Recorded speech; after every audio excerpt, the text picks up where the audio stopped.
same thing. The next year you're praying for the same thing. Well, baby, God already done it. He's just waiting for you to really to praise him like it's already done. But how can I look up to the hills when it seems as though that the cares of the world is weighing on my shoulders?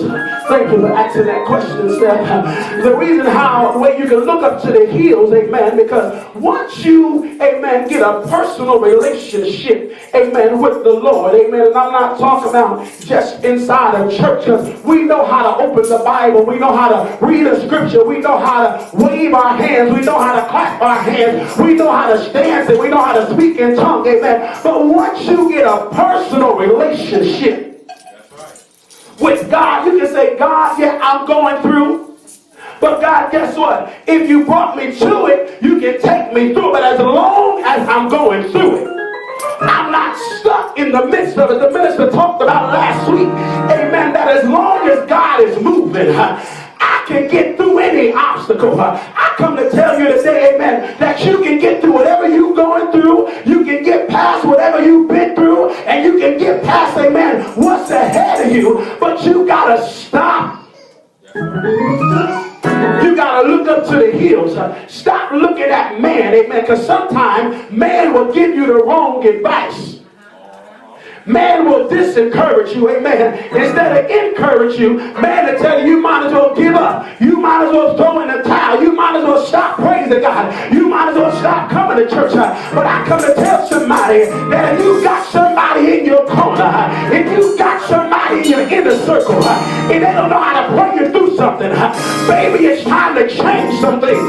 It's time to cut some people off. Because when I'm weak, then you ought to be strong. Why? Because I prayed for you last time. When are you going to pray for me? But you did run well. But what hindered you? Was it that you were working too much? Was it that you were too busy? Was it that you wasn't reading your Bible enough? Was it you wasn't praising God enough? But I realize that if you can praise God before the storm, if you can praise God during the storm, and if you can praise God after the storm, I also realize this, Sister Tasha, that either somebody's coming out of a storm or somebody's going in the storm. But either way, we're all going to have tests and trials. The Bible declares that if we don't have no test, how can we have a testimony? As I look back over my life and I think things all over, sometimes you got to throw back the time in your mind when you thought you wasn't going to make it, when you thought you couldn't take it, when you thought you was going to go off, and how God kept you in the midst of the trial. You say, well, you don't understand what I'm going through. That's why I don't like praising God. You don't understand what I've been through. But I come to tell somebody this morning that we all gonna go through. Your testimony might be different from mine. I might not have been an alcoholic, might not have been a gangbanger, might not have been out there selling dope, but sin is still sin. And when we realize that one thing, there ain't no big sin, ain't no medium-sized sin, ain't no big or little sin. But when we stop, that give us opportunity to look in the mirror, to look at our own back door. How can I clean up your leaves? That's all clean up your backyard. And I got trees all in my yard. We got to clean up our own soul salvation. We got to look at our own self and say, God, what do you want me to do? Do I need to pray more? Do I need to fast more? Do I need to read more? Do I need to worship more? Do I need to pray more? Do I need to get more? That's how you do when you look to God. Then you stop again. And then you got to listen to the direction. Stop being so fast. Stop moving too quick. I understand things that whenever I do things, Lord, it's a mess up sometimes. Do I have any witnesses here that can really be honest?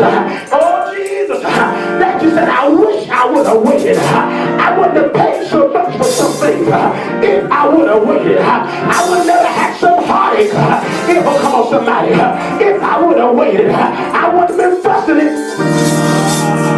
Well, some people that's a busting would. If you would have just waited. But I'm here to tell somebody that once you get the clearance from the Lord, oh God, you better move while the window of opportunity has been open. I'm not just talking about in your natural life, but I'm talking about in your spiritual life. If God will wake you up instead of call out somebody's name, if God will wake you up instead of read this scripture, you better get up and do what the Lord said to do. Because if you miss that opportunity, that time may never come again. And we wonder why we're stuck. I'm not calling nobody stupid, but see, a stupid person, an ignorant person, for a better term, they lack knowledge and understanding. We're all smart. I believe in different areas. You may know how to do that. I may know how to do that. She may know how to do that. But we all get together and work together and do the will of the Lord. I believe that nothing is impossible. The sky, thank you, God, is the limit. I was walking this morning and I said, God, I hear you giving me words of a song, and I don't know who's singing this song, but I thank God for the Holy Ghost. Because the Holy Ghost will lead and guide you. The real Holy Ghost. It ain't no gospel song. At least I don't think it is. But my mind went back to one of Elder Green's people that they love to listen to. And it said something like this. Meet me on the moon. I don't know all the song, but as I was listening to it, I said, God, what are you trying to tell me? He said, even though it's a dark place, I'm still working. Even in your dark place, what you talking about, preacher? A lot of us was conceived in a dark place. I thank you for the sunshine, but it's something else at midnight with the moonshine. Oh, when midnight come, she said, meet me on the moon. And I believe it said that the love that's between you and I. So I took it to the other side. I said, God, if I can get to the moon, the sun may make me darker. The sun may make me pass out. But it's something about when you're going through the valley of the shadow of death. He said, I will lead and guide you. And I thought about at night. In the moon, it's cooler at night. What you're talking about, even on the summer night, when the moon come out, you can open your window, and if it's not too humid, you can feel a nice cool breeze on your head and get a sigh of relief. What you talking about, preacher? Thank you for asking, Sister Simone. What I'm talking about is that at midnight, look at the scripture, when Paul and Silas, they was praising God, they was locked up, they was let them out, and you have been locked up in a situation. You've been praying and crying and fasting, worshiping and dancing,